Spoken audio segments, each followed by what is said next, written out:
In this lesson, we're going to learn how to write a linear function from a word problem. We're going to be able to graph it and identify the contextual constraints or real life constraints. So let's recall the three types of equations we can write when we're writing a linear function. If we know the average rate of change, or I should say the constant rate of change, and we know the y-intercept, or for word problems, we know the initial value, we're going to use slope-intercept form, which is y equals mx plus b, where m is our constant rate of change and b is the initial value. If we do not know the initial value, but we do know two data points, we can use point-slope form because we can always identify the constant rate of change between any 2 points. So one version of point-slope form is y equals m times x minus x1 plus y1, or y minus y1 equals m, our slope, times x minus x1, where x1 and y1 is a data point and m is our slope. For standard form, this is when we would know our x and y intercepts. So we have ax plus by equals c, where x and y are on the one side of the equation, typically the left side, but it could be either side. So standard form is when you know your x and y intercepts. Remember, the x intercept is when our y is 0. And our y-intercept is the ordered pair when our x-coordinate is 0. So when we graph the function, we need to decide if it is discrete or continuous. So discrete is a scatter plot. This is when we would not connect our values. So if we have some data points, and typically we don't connect data points when we're talking about things that are living. It can be other things, but you can't have a partial person or a partial animal. So just think in terms of that. So a scatter plot is a discrete graph. A continuous graph is one where we would connect the points. So if we plotted our data values and we could connect them, this is called continuous. So like things like time and height and things with money, you can have partial time, partial money, partial height. And so we would connect because that would include all the rational values in between each integer data value point. And also when we're talking about word problems, real life situations, we're typically going to be graphing in quadrant 1. So quadrant 1 is in the upper right hand corner, and that's where everything is positive x values and positive y values. So you can see in my examples here and here, these were quadrant 1. So a lot of times when working with word problems, make sure your answer values make sense in that we can't have negative time or negative money and so on. We'll also identify our constraints or the limitations when we're talking about real life word problems. Again, you're not going to have negative values typically, and then sometimes we're limited to how high we can go with a certain value. So we'll limit it on the upper end as well. So let's read our first situation. So Professor Watson has 12 students pre-register. The actual registration closes in 7 days. So before registration opens, there are 7 students who are registered for her class. During the actual registration window, the class averages about 2 students per day. So a lot of times the word per or each or every indicates a rate of change. So we're going to write the equation and the constraints to model the situation. The situation is how many students are registered for this class. So we can see that before registration even opens, there are 12 students. So this is going to be our initial value, our B value. We know it closes in 7 days. So over here it's 7. we're going to stop our graph. And then during the actual registration day, when it opens between day 0 and 7, 2 students are going to register each day. So 2 students, 2 is going to be our constant rate of change, or the slope.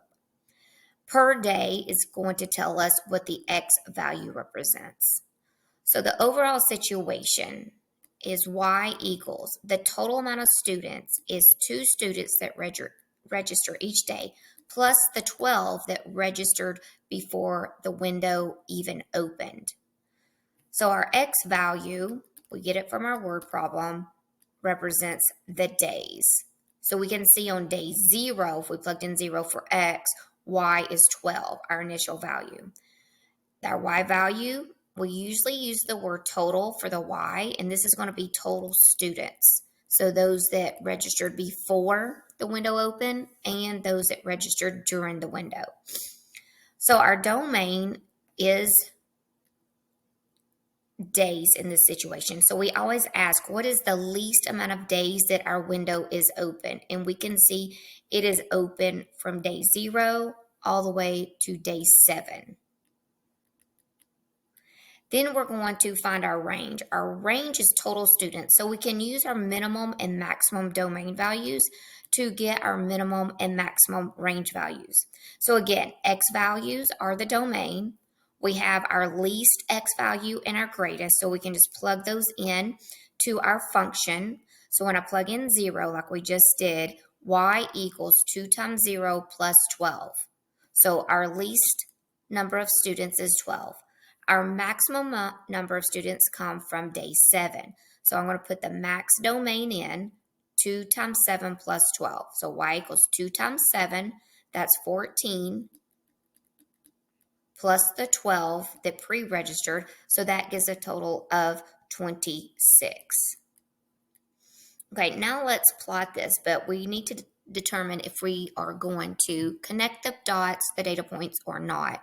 So on day 0, we do have 12 students. I'm going ahead. These are going up by 3, so let me pencil in these values. Okay, and then on day 1, if we plug in 1 for X, 2 times 1 plus 12 is 14. And then we can plug into 2 times 2 is 4. 4 plus 12 is 16. You can see this is making a line. And then on day 3, 2 times 3 is 6, and 6 plus 12 is 18. You can also notice that we're just going up by 2s. On day 5, on day 6, that's going to be the 24. And then on day 7, the last day, is going to be 26, which we have in our range.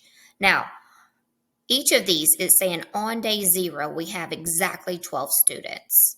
On day 1, we're going to have 14. So we're not going to have like on half day, we're going to have, 13 and a half students or whatever. So we're not going to connect these because these stand alone. We can't have any values in between the 0 and the 1 or the 12 and the 14. So we're not going to connect. So this is discrete, a discrete graph. It says on day 5, how many students are registered? So I can see exactly on day 5, we have, it looks like, and we could just plug it in. 2 times 5 is 10, and 10 plus 12 is 22 students.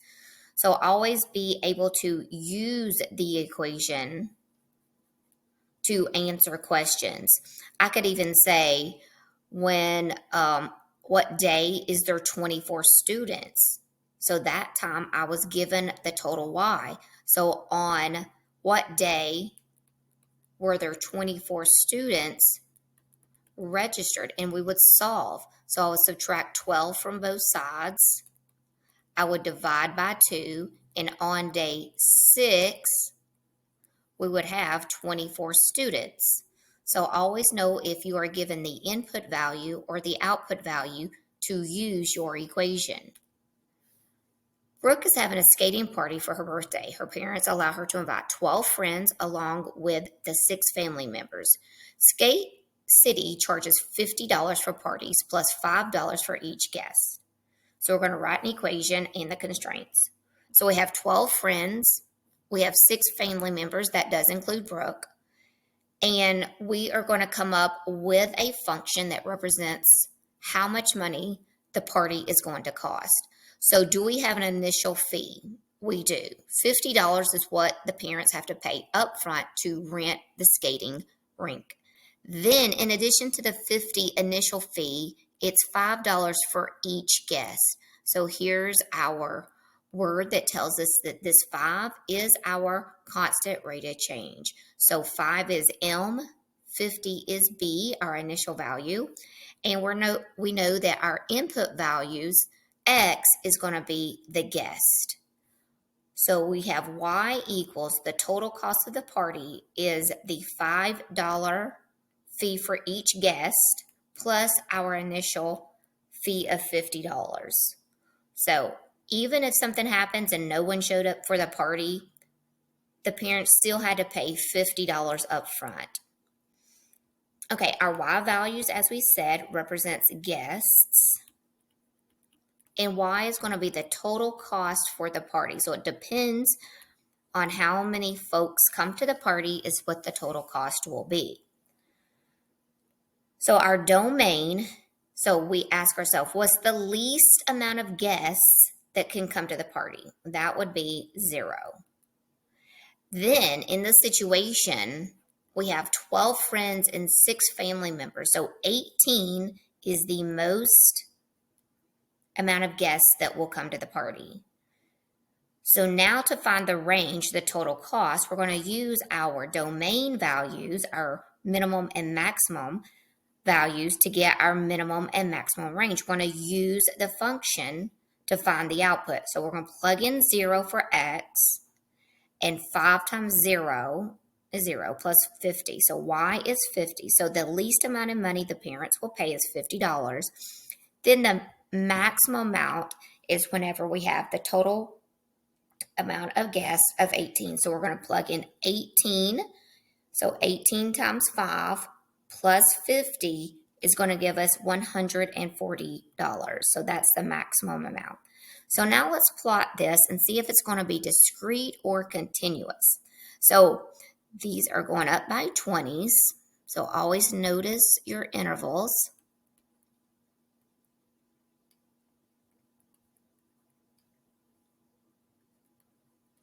And these are going up by 3.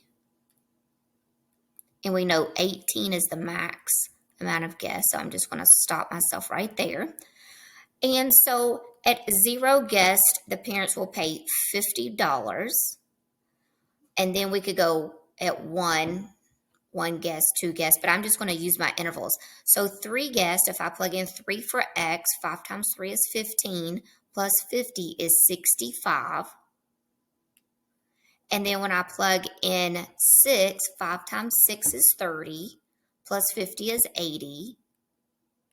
And then plug in 9 guests, 9 times 5 is 45, plus 50, that's 95.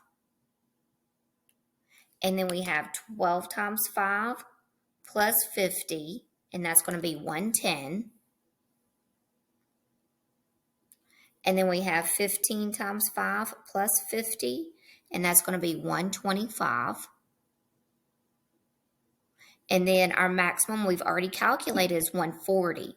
Okay, so at 18 guests, it's going to cost $40. Now let's ask ourselves, are we going to connect these points? Can we have 1.5 guest members? No, people can't be a partial. So we're not going to connect. So this is going to be a discrete graph. How much does it cost for Brooke and her friends? So we want to know that would be 12 friends plus Brooke is 13. So for 13, so 13 times 5 plus the 50 is going to be 115. So again, know how to use your function to answer various questions. So I could ask, if the parents was limited to $80, how many guests could come to the party? So this time we were given total cost, so we'll plug in 80 for Y and then solve for X, the number of guests. So 80 equals 5X plus 50. We're going to subtract the 50 from both sides and then divide each side by 5. And at $80, there could be 6 guests for the party. So these are 2 examples of how to write linear functions in slope-intercept form. Stay